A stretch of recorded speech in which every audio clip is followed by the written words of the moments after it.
என் அன்பு குழந்தையே, ஏன் உன்னுடைய மனதில் இத்தனை குழப்பங்களும் வேதனைகளும்?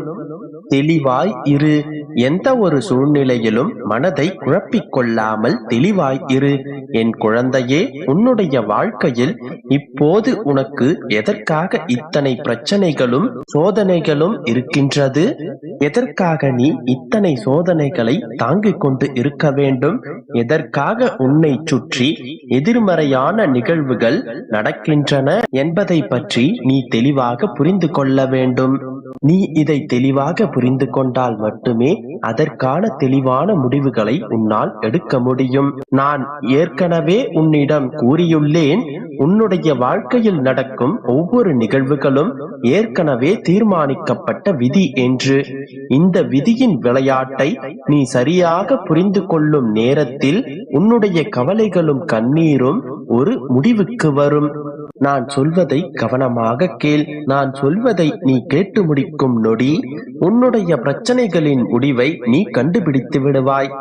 ஒருவர் உனக்கு வேண்டிய உதவியை செய்கிறார்கள் என்றால் முற்பிறவியில் அவர் உன்னிடம் உதவி பெற்றிருப்பார் என்று அர்த்தம். அந்த கடமையை அவர் உனக்கு முடிப்பதற்காகவே இந்த பிறவியில் அவர் உனக்கு உதவி இருக்கிறார். அதே போலத்தான் உன்னை யாராவது ஏமாற்றினாலோ அல்லது உன்னுடைய மனதை காயப்படுத்தி சென்றாலோ உன்னுடைய கர்மாவை கழிக்கவே அவர் இப்பிறவியில் உன்னை பின்தொடர்கிறார்கள். எப்போதோ யாருக்கோ நீ தெரிந்தோ தெரியாமலோ செய்த நன்மை தீமைகளை இப்போது நீ பெற்றுக் கொண்டிருக்கிறாய். உன்னுடைய கர்மாக்கள் கழிந்து கொண்டிருக்கின்றது. ஆனால் ஒன்றை மட்டும் நன்றாக புரிந்து கொள், உனக்கு கஷ்டங்களை கொடுப்பவர்களுக்கும் கர்மா என்று ஒன்று இருக்கின்றது. அவர்கள் உனக்கு இழைக்கும் தீமைகளை வேறு யாரேனும் மூலமாக அவர்கள் பெறக்கூடும். என் அன்பு குழந்தையே, ஒன்றை மட்டும் நன்றாக நினைவில் வைத்துக்கொள், நீ கர்மாவை கழிக்கும் போது நீ யாரையும் துன்புறுத்தி விடாதே.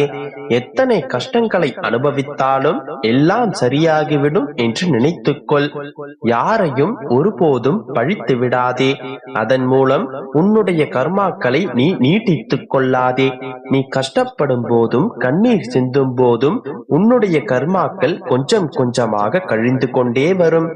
ஆனால் நீ மனம் நொந்து பழிச்சொற்களை வீசும் போது, மற்றவர்களை தூற்றும் போது உன்னுடைய கர்மாக்கள் நீட்டித்து விடுகின்றன. அவர்கள் செய்யும் செயல்களுக்கான வினையை அவர்கள் அனுபவித்தே தீர்வார்கள்.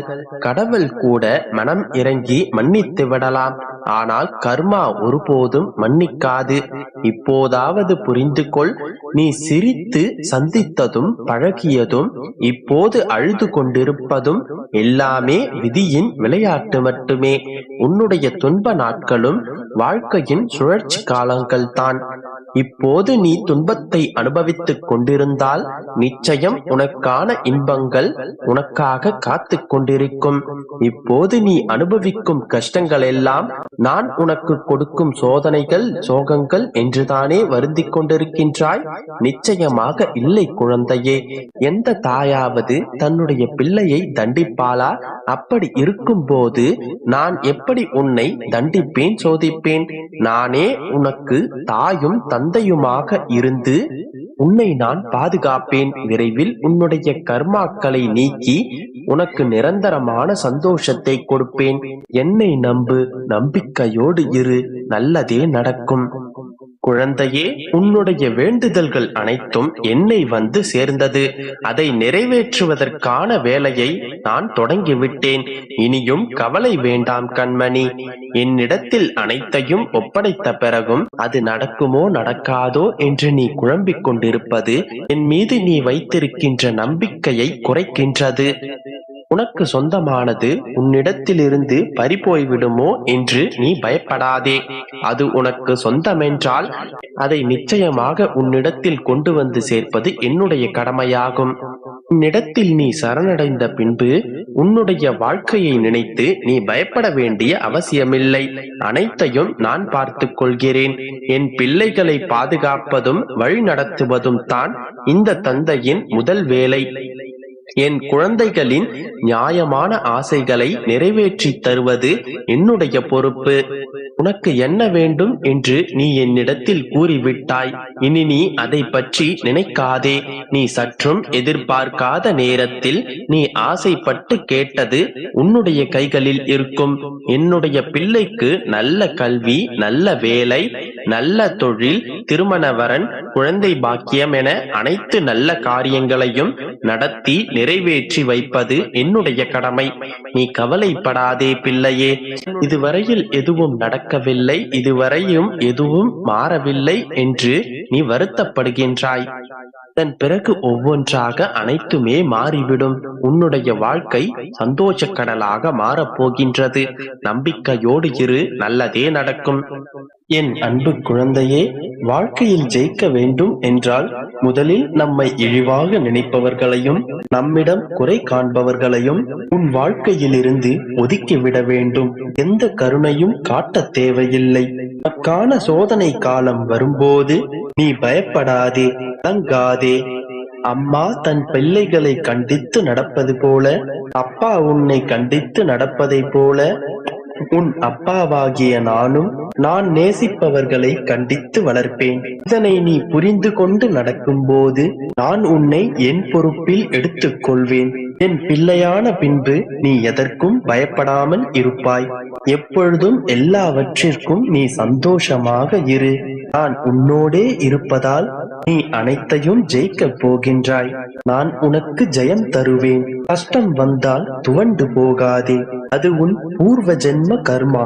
இன்பத்தை எவ்வாறு சந்தோஷமாக ஏற்கின்றாயோ அதே போல கஷ்டங்களையும் மகிழ்ச்சியுடன் ஏற்று என் மீது போட்டுவிடு. நான் பார்த்துக் கொள்கின்றேன். என் பிள்ளையான நீ பலம் கொண்டு திடமான மனதுடன் இருக்க வேண்டும். நான் உன்னோடு இருக்கும்போது பயம் உன்னை ஆட்கொள்ள விடுவேனா? உன்னை நான் ஒருபோதும் கைவிடவே மாட்டேன். நீ எதற்கும் பயப்படாதே. எப்பொழுதும் என் கை உன்னை காக்கும். உன் வாழ்க்கையில் நீ மேலோங்கி உன்னை பார்த்து நகைத்தவர்கள் முன்னிலையில் நிமிர்ந்து பார்க்கச் செய்வேன். அதனால் எல்லாம் சரியாகிவிடும். எவருக்கும் அஞ்சாதே. உன்னோடும் உன் குடும்பத்தோடும் நான் இருக்கின்றேன். உன் துன்பங்கள் எதுவும் நிரந்தரமில்லை. உன்னை பாதுகாத்து கரை சேர்ப்பது என்னுடைய பொறுப்பு. தன்னம்பிக்கையை ஒருபோதும் இழந்து விடாதே. நான் இருக்கின்றேன். உனக்கான இலக்கை நோக்கி போய்கொண்டே இரு. உனக்கு துணையாக என்றும் நான் இருப்பேன். உன் பயத்தை தூக்கி எறிந்து என் கரங்களை பற்றிக்கொள். நான் உன்னை வழி நடத்துவேன். இப்போது இந்த சூழ்நிலையை கண்டு பயப்படாதே. உன் சூழ்நிலையை உனக்கு சாதகமாக நான் மாற்றப் போகின்றேன். நம்பிக்கையோடு இரு. எப்பொழுதும் என் நாமத்தையே